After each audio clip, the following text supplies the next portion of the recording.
안녕하세요. 저는 돌이켜보면 참 인생을 어렵게 살았습니다. 아버지는 제가 어릴 적 돌아가셨고, 엄마는 그런 저를 혼자서 키운다고 정말 고생을 많이 하셨었죠. 아주 어릴 적 돌아가신 아버지를 사진으로나마 얼굴에 기억하고 있습니다. 엄마는 외할머니나 외삼촌의 재혼하라는 말과 함께 저를 그냥 할머니한테 보내거나 보육원으로 보내라는 말에도 불구하고 꿋꿋하게 엄마는 저를 사랑으로 키워주셨습니다. 낮에는 야쿠르트 배달을, 저녁에는 음식집 서빙을 하면서 힘들게 돈을 벌어서 저에게 인생을 투자하셨었죠.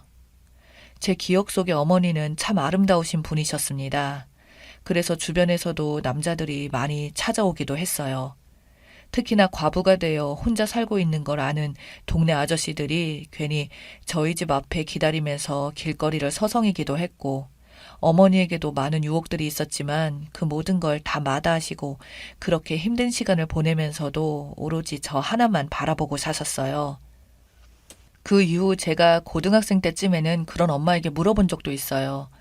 왜 엄마 좋다고 하는 남자들 넘쳐나던 20대 시절에 재혼을 안 하셨냐고요. 그 대답으로 엄마는 저에게 말하기를 아빠가 너무 좋은 사람이었고 아빠가 남겨준 세상에 하나뿐인 내 보물인 우리 아들이 혹여라도 힘들어할까봐 싫었다고 말하셨어요. 그날 저는 다짐했습니다. 반드시 성공하자고 말이죠. 그래서 저는 그 이후로 고등학생 때부터 컴퓨터 프로그램을 공부하여 게임을 개발하기 시작했어요. 물론 처음부터 잘 되었다는 기적 같은 일은 절대 일어나지 않았습니다. 학생이라고 저를 이용만 하고 버리던 같이 일하는 사람도 있었고, 대학을 진학해서도 오로지 게임을 개발했지만, 그 시간에 나가서 아르바이트를 하는 것보다 훨씬 못한 돈들을 벌기도 했지만, 저의 꿈만큼은 항상 컸습니다. 그러던 제가 군대를 다녀오고 대학교 졸업하고도 오로지 이 게임 관련해서만 매달리자 드디어 몇 번의 실패와 사기를 당한 끝에 성과가 어느 정도 나오기 시작했어요. 처음으로 제 입장에서 엄청난 수익이 발생된 것입니다. 하지만 사회 초년생이라 세상을 좀 모르던 게 문제였는지 같이 게임을 만들었던 저희 팀원들도 많았고 실상 나눠봐야 그렇게 크지 않았던 돈을 받게 되었습니다. 그 시기에 만난 게 여자친구입니다. 제가 꿈만 많은 청년인 걸 알았지만 그래도 학교에서 나름대로 몇 번의 게임 개발 이력도 있는 저는 학교에서 여자친구가 모르는 프로그램 관련 질문을 하다가 친해져서 인연이 되어 사귀게 되었던 게 저희 전 여자친구입니다. 학과에서 이쁘기로 소문난 여자친구는 제가 학교 다니면서 돈을 벌고 있는 걸 알고는 그때부터 저에게 간이고 쓸개고 빼줄 듯이 행동하며 저에게 아주 잘해줬었죠. 저는 이 여자가 원래부터 그렇게 착한 여자인 줄 알았어요. 사실 제가 그 전까지 여자라고는 정말 이 세상에 엄마밖에 모르고 살아왔던지라 모든 여자가 다 그런 줄로만 알았습니다. 이쁠수록 착한 줄만 알았거든요. 그래서 엄마한테 대하듯이 여자친구한테도 똑같이 대해줬죠. 수익이 발생되면 엄마한테 선물도 사다 드리고 레스토랑도 모셔갔으면 여자친구를 사귀고 나서 그런 것들을 다 같이 했습니다.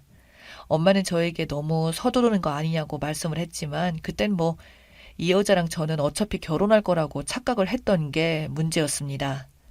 그 와중에 수익이 났지만 제 손에 실제로 들어온 게 1,500만 원의 수준이었고 절대 이 돈이 적은 돈은 아니었지만 저는 더욱 많은 돈을 벌고 싶었고 결국 같이 일하던 팀에서 나와 혼자 일을 하기 시작했어요.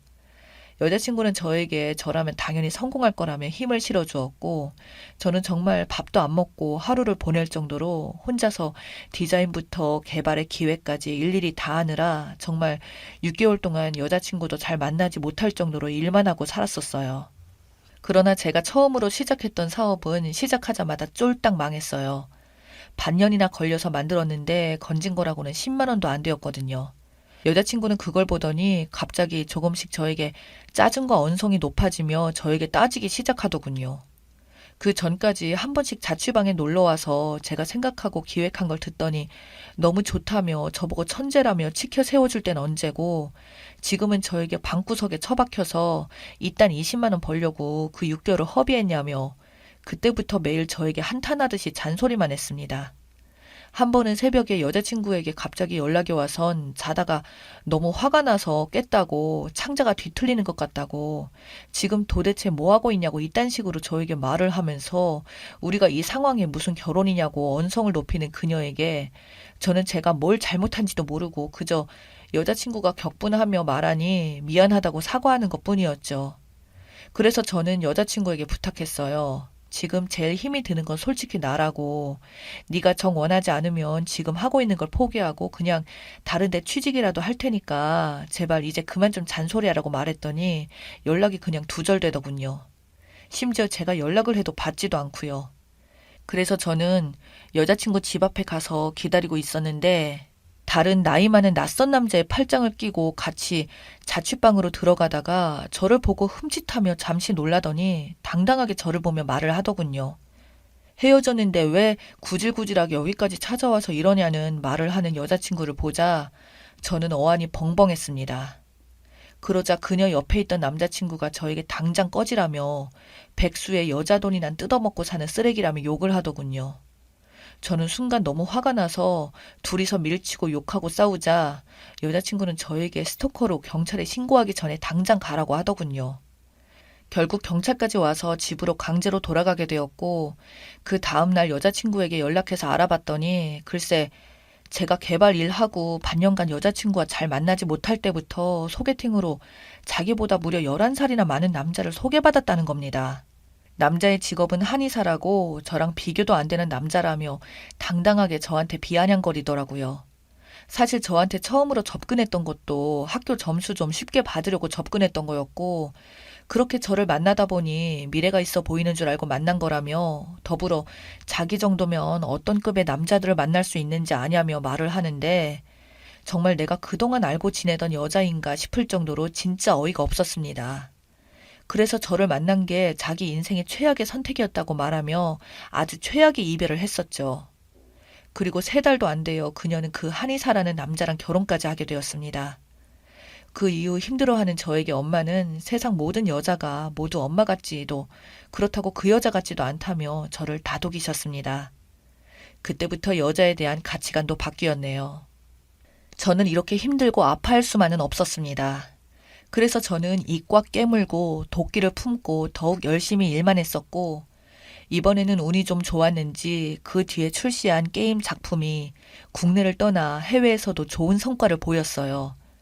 여러 사람들과 같이 이루어낸 것도 아니었고 오로지 저 혼자 1인 개발이었기 때문에 수익이 전부 다 제 몫이었고 그걸 바탕으로 2번째 작품, 3번째 작품도 만들면서 저 혼자서 개인 회사까지 차리게 되었습니다.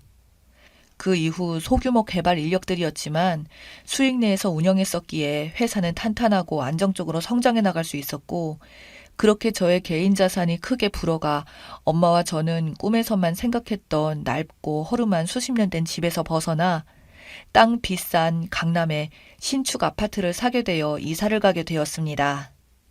그 이후로도 승승장구했고 더불어 제 소유의 아파트도 2채나 가지게 되었고 경제적으로 안정을 이루게 되자 어머니께서도 저에게 넌지시 결혼을 말씀하셨죠.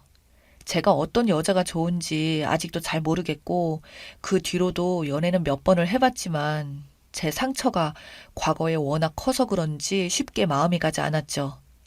다행히 어머니 지인분 소개로 만난 여성분은 정말 제가 그려왔던 이상형에 가까웠습니다. 그렇게 좋은 여성을 만나 제 아내로 맞이하게 되었고 저는 아내의 내조 덕분에 더욱 일에 집중할 수가 있었어요. 그러던 어느 날 제가 졸업한 대학교에 무료로 컴퓨터들을 기증한 적이 있었는데 그걸 전 여자친구가 어떻게 알았는지 저에 대해서 캐묻고 다닌다며 제 후배가 저에게 귀뜸을 해주더군요. 그러더니 어느 날 회사로 불쑥 찾아온 겁니다.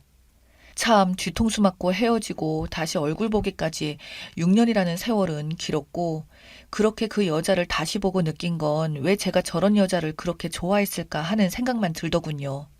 근데 한의사랑 결혼했다는 그 여자는 그런 거 치고는 차림새가 추했고 주름도 많이 늘어서 꼭 마귀 할멈처럼 보이더군요.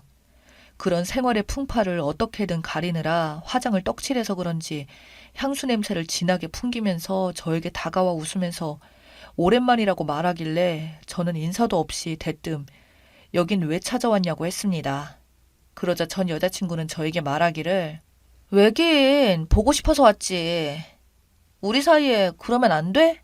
라고 말하는 그녀를 보니 참 어이가 없더군요. 저는 말했습니다. 우리 사이는 남보다 못한 사이니까 당장 여기서 나가라고 말했더니 그 여자는 굳은 표정으로 잠시만 같이 나가서 이야기하자고 하더군요. 저는 직원들도 보는 눈도 있고 해서 어쩔 수 없이 회사 앞 커피숍으로 가서 이야기를 했습니다. 그러자 그 여자는 한다는 소리가 오빠 나 이혼했어 라고 말하더군요. 그래서 저는 뭐 어쩌라는 건지 차갑게 받아치자 그 여자는 저한테 우리 다시 시작하자. 오빠 나 아직 못 잊었잖아. 라고 하며 지금 사실 아이도 데리고 있긴 한데 결혼했던 남자에게 보낸다고 하더군요. 그러면서 그 남자가 자기랑 결혼하고 나서 지내봤더니 무슨 한의원이라고 하더니 생각보다 빚도 많았고 심지어 그 빚을 갚느라 친정에서 돈을 다 땡겨줬다고 하더군요. 그래서 생각보다 그 한의원 남자는 개털이었는데 월급도 갈수록 줄어든다며 생활비도 잘 안 줬고 그러다 바람까지 나서 이혼을 했다고 하더군요. 전 여자친구는 그렇게 이용을 당하고 나서 돌이켜 생각해보니 자기 인생에서 가장 자기한테 진심으로 잘해준 사람은 저밖에 없었다고 저보고 그래서 다시 같이 시작하자고 합니다. 저는 그저 멍하니 정말 그런 말 듣는 내내 단 1%의 감정의 동요도 생기지도 않더군요. 저는 어이없는 표정으로 말했습니다. 혹시 나 결혼한 거 아냐고. 물어보니 자기는 이혼했는데 오빠도 이혼하면 되는 거 아니냐고 말을 너무 아무렇지 않게 하더군요. 나는 그럴 생각은 눈꼽만큼도 없다니까 전 여자친구는 아무 말 없이 잠시 고민하다가 그럼 자기가 애인을 해줄 테니까 용돈만 달라고 하더군요. 하루 한 번 같이 있을 때마다 100만 원씩 달라고 자기에게 생활비도 부족하고 오빠도 어차피 아내 말고도 다른 여자 만나고 싶은 게 남자의 본능이고 습성 아니겠냐고 꼬시기 시작하는데 참 진짜 어이가 없어서 헛웃음을 짓자 기분이 상했는지 자기는 이런 말하기 쉬운 줄 아냐며 오빠처럼 돈 많은 사람에게 100만 원은 솔직히 별거 아닌 거 아니냐며 갑자기 언성 높여서 따지더군요. 그래서 저는 못 들은 걸로 해줄 테니까 그만 여기서 돌아가라고 했습니다. 그 이후로 이 미친 여자는 제 아내 번호까지 알아내어 전화를 했고 저랑 다시 합치기로 했으니까 막무가내로 이혼을 하라고 협박했다고 하네요. 거기다가 원래 그 남자는 자기랑 결혼하기로 했었다고 아내 자리가 원래는 자기의 자리라며 악을 질러댔다고 합니다. 저는 이걸 아내에게 거짓이라고 해명하는 것도 참 어이가 없었고 결국 아내와 저는 그 여자를 명예훼손죄로 벌하게 되었습니다.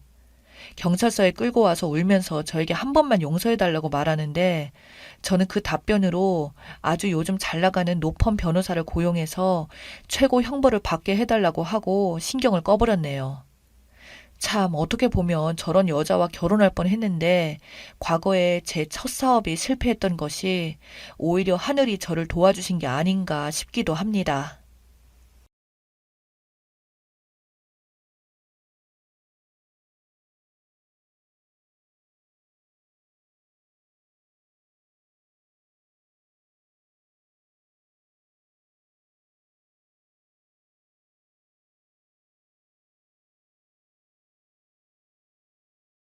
딸아이를 혼자 키우고 있는 워킹맘이에요. 저는 불행하게도 태어나면서 엄마와 바로 이별을 하게 된 딸이에요. 저희 엄마는 어릴 때부터 몸이 많이 약했어요. 그래서 결혼을 하고도 외갓집에서는 엄마에게 임신은 하지 말라고 당부를 했는데 저희 엄마는 끝까지 저를 지키기 위해서 무리를 하다가 심각한 난상과 출혈로 세상을 떠나시고 말았어요. 한창 신혼일 때 아내를 잃은 아빠는 엄마에 대한 그리움과 지켜주지 못했다는 미안함에 한동안 폐인처럼 망가져갔고 태어난 저를 제대로 안아보지도 못하고 저희 외가 친가에서는 이 사태를 어쩌나 하면서 크게 걱정을 했습니다. 하늘에서 보다 못한 엄마가 저를 지키려 하신 걸까요? 엄마가 아빠의 꿈속에 나타난 후로 아빠는 폐인 생활을 접고 완전히 새 사람이 되면서 전 아빠의 둘도 없는 소중한 분신이 되었어요. 아빠는 엄마가 목숨을 걸고 지킨 저를 끝까지 책임지고 행복하게 해줄 거라고 입버릇처럼 말씀하셨어요.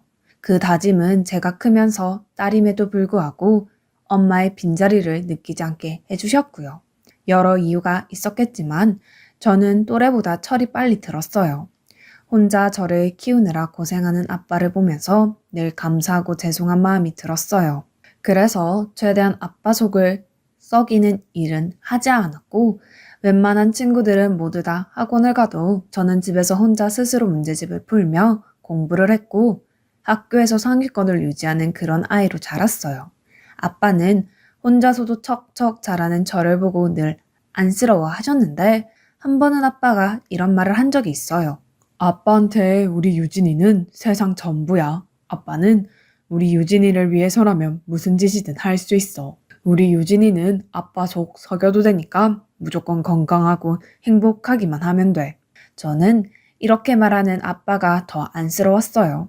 그래서 저는 나중에라도 아빠에게 좋은 인연이 생기면 재혼을 해서 아빠가 행복하기를 바랬는데 시간이 흐르면 흐를수록 아빠는 엄마를 향한 사랑이 여전했습니다. 아빠는 오로지 저를 위해 열심히 일을 하셨고 우연히 동료들의 제안으로 시작한 사업이 아빠의 성실함과 능력으로 빛을 발휘해서 아빠 사업은 급성장했어요.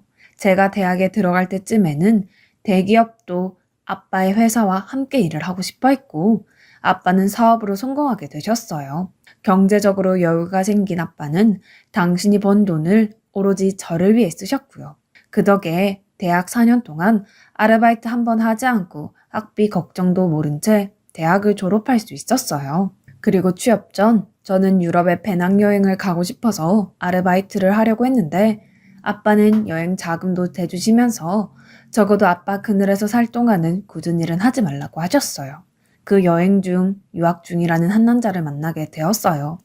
그 남자는 저와 이혼한 전 남편이에요. 남편은 런던에서 유학을 하면서 밤에는 맥주집에서 아르바이트를 했는데 마침 제가 여행 중에 그 맥주집을 들렀어요.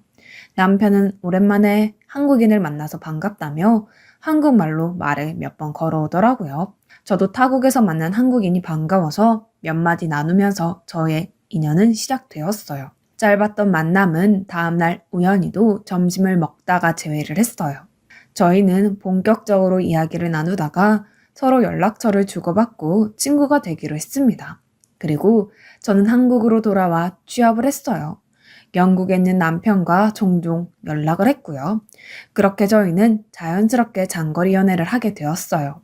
남편은 영국에 있는 모 대학에서 경영학을 전공하는 학생이었는데 학교를 졸업 후 귀국한 남편은 전공을 살려서 국내 기업에 입사를 해서 사회생활에 적응해 갔어요. 그리고 어느 정도 자리가 잡혀갈 때쯤에 남편은 저에게 프로포즈를 했어요. 저희 아빠는 이제야 제가 제 짝을 만났다며 좋아하셨어요. 뭐든 최고로 혼수를 맞춰주시겠다고 하시기도 하셨고요.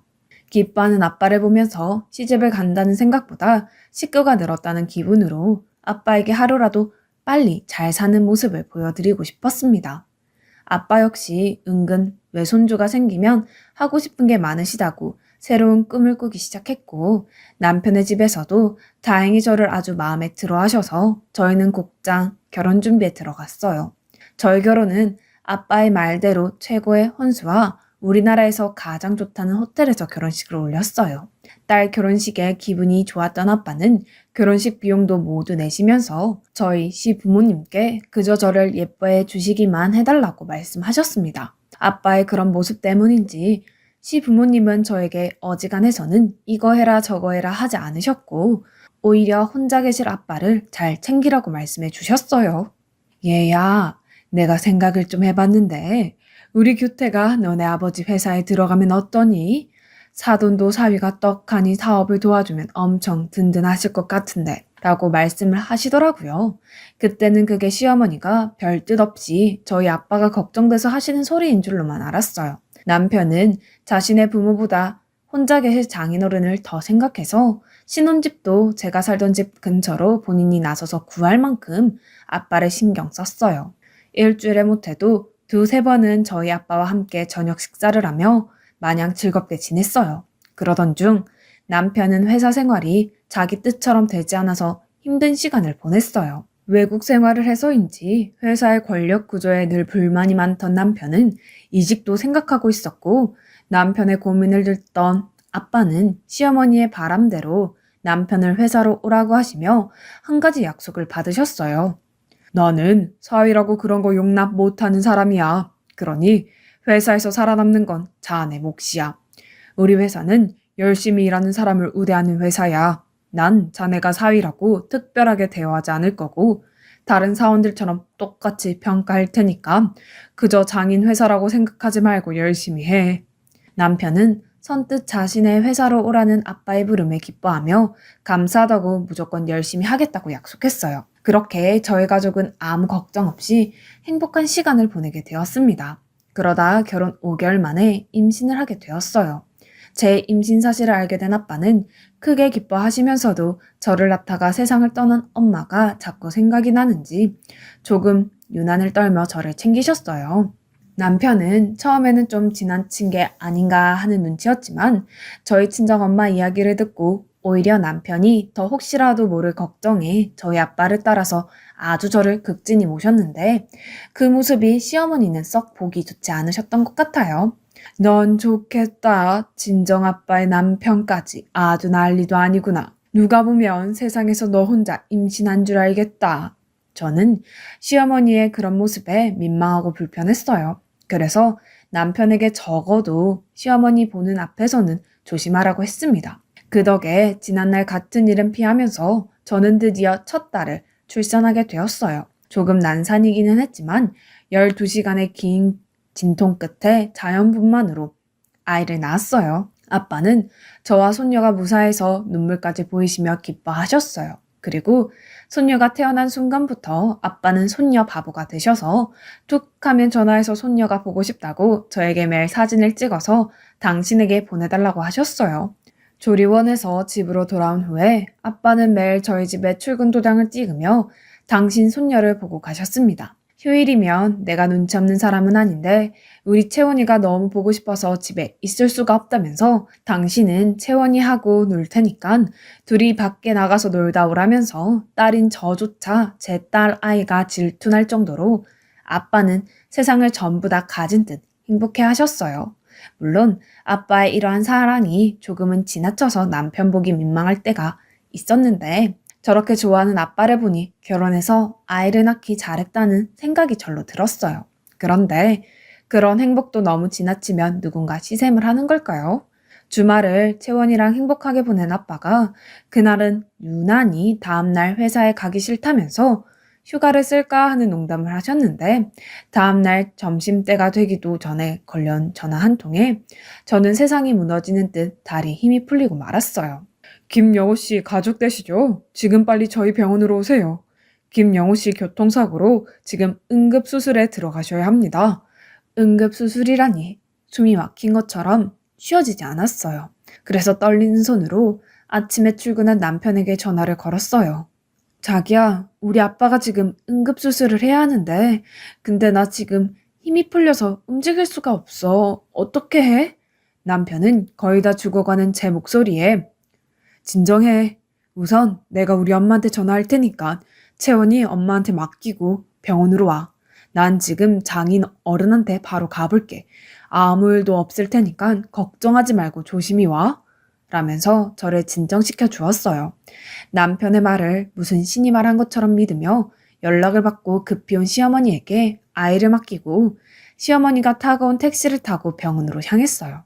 제가 서둘러 병원에 도착하니 그 사이에 아빠는 응급수술을 들어가셨고 저는 혹여라도 이대로 아빠가 잘못되시는 건 아닌가 하는 무서운 생각에 1분 1초도 가만히 있을 수가 없었습니다. 정말 그 심정은 겪어보지 않은 사람은 알 수 없는 그런 것이었어요. 그렇게 5시간 정도 흘렀어요. 수술실 문이 열리고 의사 선생님이 나오셨는데 표정이 좋지 않으시더라고요. 그리고 불길한 제 예감은 틀리지 않았어요. 최선을 다했지만 이미 머리 쪽 출혈과 손상이 너무 심하셔서 의식을 회복해도 완전한 회복을 기대하기 어려울 것 같습니다. 지금은 환자가 의식을 회복하기를 기다려봐야 정확히 알 수 있습니다. 전 의사 선생님의 말씀이 끝나기 전에 이미 바닥에 주저앉았어요. 이제야 우리 부녀가 남들처럼 행복하게 살게 됐는데 하늘이 원망스럽고 사고를 낸 운전자를 저는 용서할 수 없었어요. 경찰서에 연락을 받고 가보니 사고를 낸 사람은 대형 트럭 운전자였어요. 무리해서 운전을 해서 자기가 사고를 내게 되었다며 저에게 죽을 죄를 지었다고 싹싹 빌더라고요. 하지만 아빠가 다시 깨어날 수나 있을까 하는 기로에 서 있었기에 그들의 절박함 따위는 보이지 않았어요. 그래서 어떤 합의도 하고 싶지 않다고 그저 법대로 처리해달라고 했어요. 그때였습니다. 경찰서로 어린아이 셋을 데리고 트럭 운전사의 아내가 들어와 저에게 울며 불며 사정을 하더라고요. 아무것도 모른 채 엄마를 따라온 아이들을 보고 마음이 흔들려 합의를 했습니다. 그날 저녁 중 환자실 면회 시간에 아빠를 보면서 오늘 경찰서에서 있었던 일들을 이야기했고 아빠는 마치 잘했다는 듯 알 듯 모를 듯한 옅은 미소를 지어주는가 싶더니 끝내 일주일을 넘기지 못하고 뇌사 판정을 받고 마셨어요. 전 다시는 아빠가 일어날 수 없다는 사실을 인정하지 못한 채 기적이 일어나기를 바랬지만 현실은 달라지지 않았어요. 병원에서는 당장 몸에 이상이 생겼을 시에 생명 유지를 위해 조치를 할 것인지 아니면 아빠를 편히 보내드릴지 결정을 해달라고 했어요. 정말 세상에서 가장 잔인한 결정이 이 결정이지 않을까 생각하면서 자식으로서 힘든 시간을 보내게 되었어요. 그동안 회사 안에서 아빠의 빈자리를 채우느라 눈코 뜰 새 없이 바빴던 남편은 제 손을 잡으면서 자기는 힘들겠지만 우리 아버님 보내드리자. 우리가 보내드려야 아버님도 장모님 보러 편하게 가시지. 라며 저를 설득했어요. 전 아빠의 말에 고개를 끄덕였고요.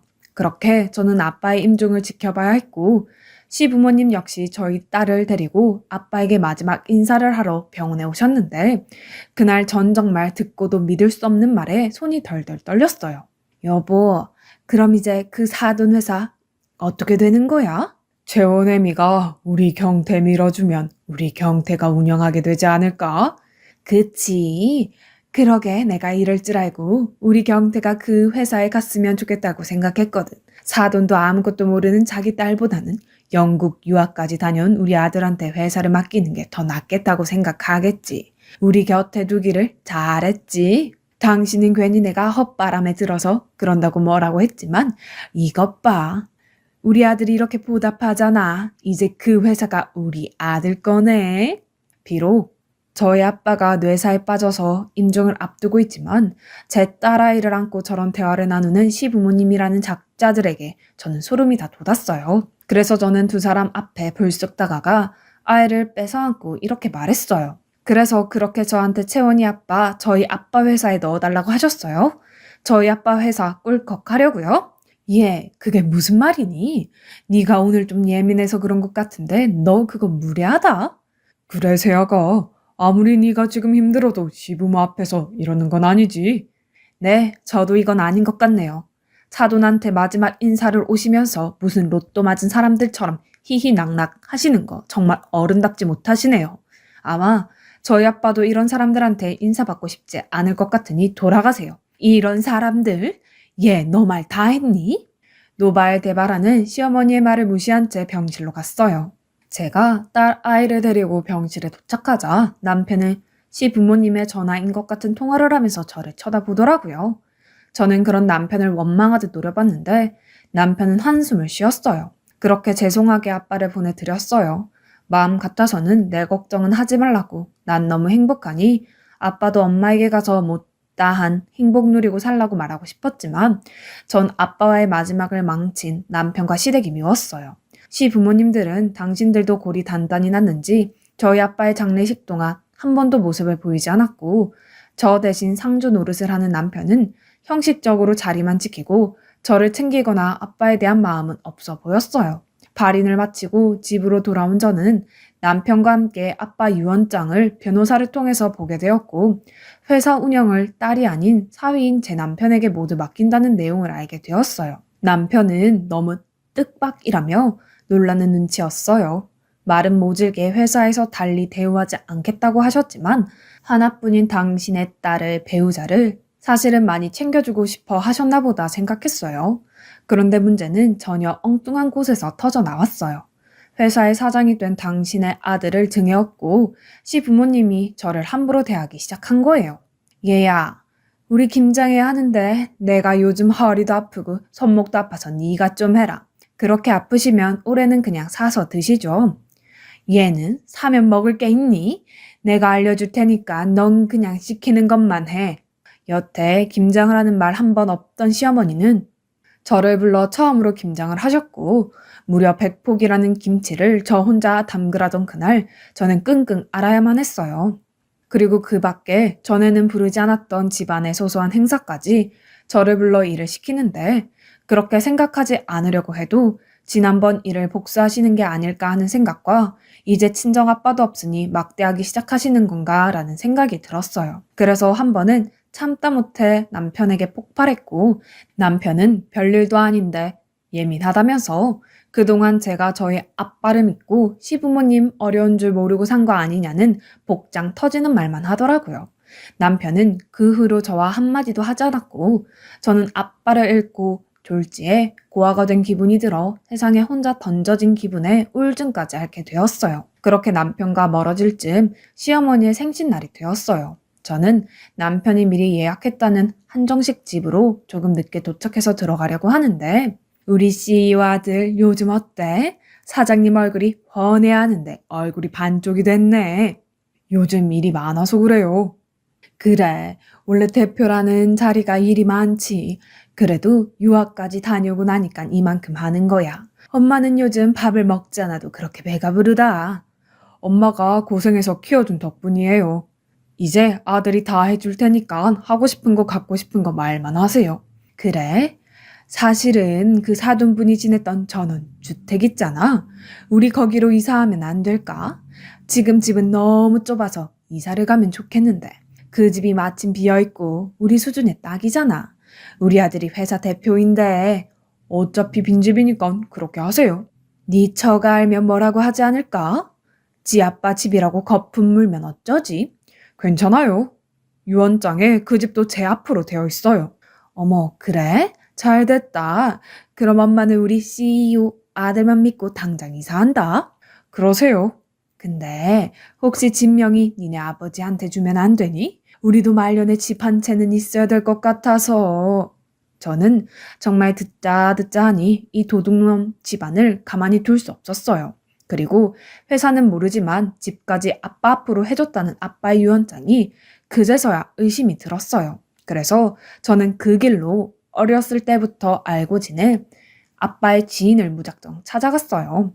아빠의 지인은 아빠와 함께 지금의 회사를 설립한 창립 멤버로 거의 회사 일에 손을 뗀 채 회사 지분만을 가지고 있는 임원으로 회사의 중요한 일은 모두 알고 계실 만한 분이셨어요. 아저씨, 저 유진이에요. 혹시 아빠가 유언장 쓰실 때 들은 이야기 없으세요? 뭔가 좀 이상해서요. 유언장은 회사 고문 변호사를 통해서 쓴 거라 나도 자세히는 알지 못하는데. 왜? 아니, 회사는 몰라도 아빠가 지내던 집까지 제가 아닌 남편한테 소유권을 줬다는 게 이상해서요. 그치. 그래, 내가 다른 건 몰라도 집은 꼭 너한테 줄 거라는 말을 귀에 딱지가 않게 들었는데 그 집이 남편한테 갔어? 이상하네. 그치. 네 엄마 죽기 전에 꼭 한번 살아보고 싶다고 해서 네 아빠가 돈 벌어서 가장 처음 산 집 아니냐? 저는 그 말을 듣고 유언장을 보여준 회사 고문인 변호사가 마음에 걸렸어요. 저는 다음날 시어머니 생신날에도 나타나지 않냐며 화를 내는 남편을 뒤로하고 고문 변호사를 찾아갔어요.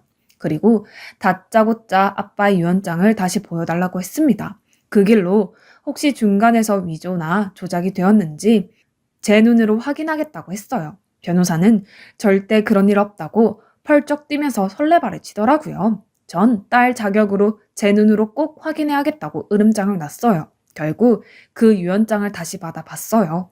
분명 아빠의 글씨가 맞는 것 같은데 사인이 이상하더라고요. 우리 아빠는 왼손잡이이시거든요.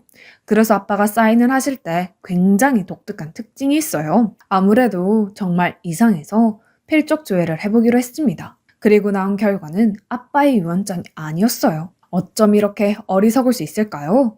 아빠가 돌아가신 슬픔에 제가 정신을 못 차리고 슬퍼하기만 했어요. 정신을 똑바로 차려야겠구나 생각했습니다. 바로 변호사한테 가서 필적 조회를 한 결과 서류를 내밀었고 이 변호사라는 사람이 제 앞에 빛의 속도로 무릎을 꿇더라고요. 죄송합니다. 저는 시키는 대로 했을 뿐이에요.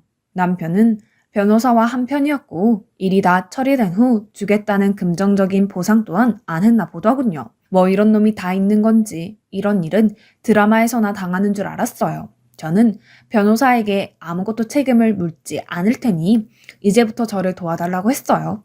어차피 배신도 당했겠다. 흔쾌히 동의하더군요. 저에게 은행에 있는 개인금고 열쇠를 건네주었어요. 그리고 저는 거기서 진짜 저희 아빠 유언장을 보게 되었어요. 언제가 될지는 모르지만 아빠 유언장은 온통 자신이 떠나고 혼자가 될 제 걱정뿐이었고 회사를 맡아 해보고 싶으면 착실하게 배워서 아빠의 뒤를 이어달라는 내용과 달리 하고 싶은 일이 있다면 회사는 전문 경영진에게 맡기고 회사 지분을 상속받아서 회사에는 남아있으라는 내용이 빼곡히 적혀 있었어요. 그리고 시어머니가 호시탐탐 노렸던 그 집 역시 저에게 남기셨는데 저는 눈물과 분노로 남편과 시댁 식구들에게 복수의 칼날을 갈았어요. 그리고 곧 날이 밝았어요. 아이는 아는 집에 잠시 맡겨두고 한참 신이 나서 시댁 식구들이 이사 중인 아빠 집을 찾았어요. 남편은 이미 도착해서 시어머니와 저희 집 마당에서 마지막일지 모를 잡담을 나누고 있더라고요. 집이 넓고 워낙 고급진 물건들이 많아서 우리 물건은 싹 다 버리고 왔다.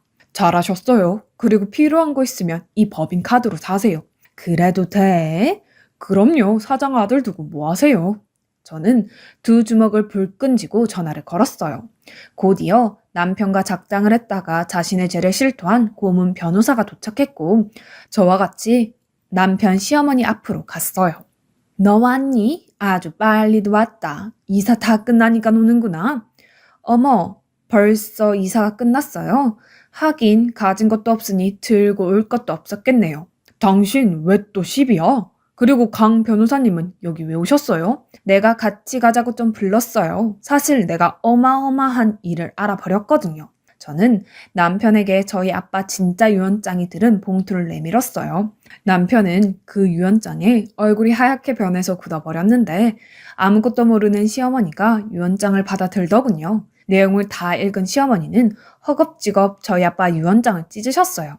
혹시라도 그럴까봐 원본은 따로 챙겨놨죠. 시어머니의 그런 행동에 웃으면서 이렇게 말했어요. 그거 찢는다고 가짜가 진짜가 되진 않아요. 지금부터 시간을 드릴 테니까 개망신 당하고 싶지 않으시면 우리 집에서 그 싸구려 물건 좀 빼주실래요? 그리고 당신 유언장 여기 변호사랑 같이 조작했더라. 필체가 제법 비슷해서 너무 놀랐잖아. 유학까지 다녀온 인재가 그런 조작이나 하고 가관이야. 당신 어떻게 그걸? 참, 나랑 아빠랑 함께한 세월이 얼마인데. 나 이래봬도 사업가 딸이야. 서당계 3년이면 풍어를 읊어. 유언장 사인이 중요하다는 건 몰랐니? 뭐, 영국 유학? 처음부터 다시 배워. 그리고 당신 내가 알아봤는데 그동안 우리 아빠 회사 돈 잘도 떼어먹었더라. 페이퍼 컴퍼니 회사까지 만들고 아주 제대로 사기를 치려고 했어. 네가 그러고도 인간이니? 우리 아빠가 당신한테 어떻게 했는데? 어떻게 하기는 아주 깐깐하게 남 대하듯 하셨지. 아무리 말씀은 그렇게 하셔도 내가 사위 있는 대리가 뭐냐? 막말로 자식이라고는 당신밖에 없는데 사위는 자식 아니야? 아니지. 당신은 저 거지 같은 엄마 자식이지. 그리고 당신 같은 사람이랑 가족으로 얽히는 거 너무 싫어서 나 이혼할 거야. 이혼 소송은 물론이고 내가 당신 사문서 위조, 청탁, 뇌물, 공금 횡령으로 남은 인생 깜빵에서 썩게 해줄게. 그때였어요. 사태 파악을 마친 시어머니는 제 바지가랑이를 붙들고 저에게 애원하기 시작하셨어요. 얘야, 내가 대신 이렇게 빌게. 그러니까 우리 좋게 좋게 하자. 그래도 우리 가족이지 않니? 지난 잘못은 다 잘 덮고 우리 넷이서 행복하게 살면 안 될까? 다시 행복하게 우리 아빠 가는 마지막 날 오셔서 뭐라고 하셨어요. 그리고 우리 아빠 돌아가시고 어머니는 제 행복은 안중에도 없으셨잖아요. 그런데 어떻게 우리가 가족이고 우리가 행복하게 살아요? 지금 뭐 하는 거야? 한참 집안에서 이것저것 참견하던 시아버지는 그제야 모습을 드러내시며 저에게 소리치더라고요. 아무리 부모 없이 컸어도 그렇지 너는 지아비랑 시부모님한테 이렇게 하라고 배웠니? 내가 언젠가는 너 교육 한번 시켜야겠다고 생각했다. 교육? 웃기고 있네. 이제 저 아저씨 며느리 아니거든요. 부모 없이 컸다고요? 여기가 어디라고 그런 막말을 하세요? 여기가 어떤 집인데 주택 침입죄로 유치장 한번 가실래요? 변호사님, 일 똑바로 처리해 주세요. 그리고 유언장 보셨죠? 저 내일부터 회사 정식으로 출근합니다. 회사 제가 다시 찾아와야겠어요. 네, 알겠습니다. 저는 그렇게 한 방에 남편과 그의 가족들을 처리했어요. 그리고 아주 속전속결로 그들은 법으로 심판받게 했고 이혼 소송은 물론이고 모든 재판에 승소했어요. 뭐 당연한 결과였습니다. 마음 같아서는 남편에게 위자료는 물론이고 양육 수당도 받아내야 하지만 집불도 가진 게 없는 그지 신세인 남편에게 어떤 기대도 없이 그 정도로 마무리했고 저는 지금 저희 아빠가 살던 집에서 딸과 함께 지내고 있어요. 가끔 곳곳에 녹아있는 아빠의 기억에 눈물이 날 때도 있지만 제 딸아이가 있어서 새로운 추억을 더하며 살고 있어요. 그리고 저는 아빠 회사에 정식으로 들어가서 아빠의 바람대로 열심히 일을 배우고 있어요. 아빠처럼 훌륭한 대표가 되기 위해서요.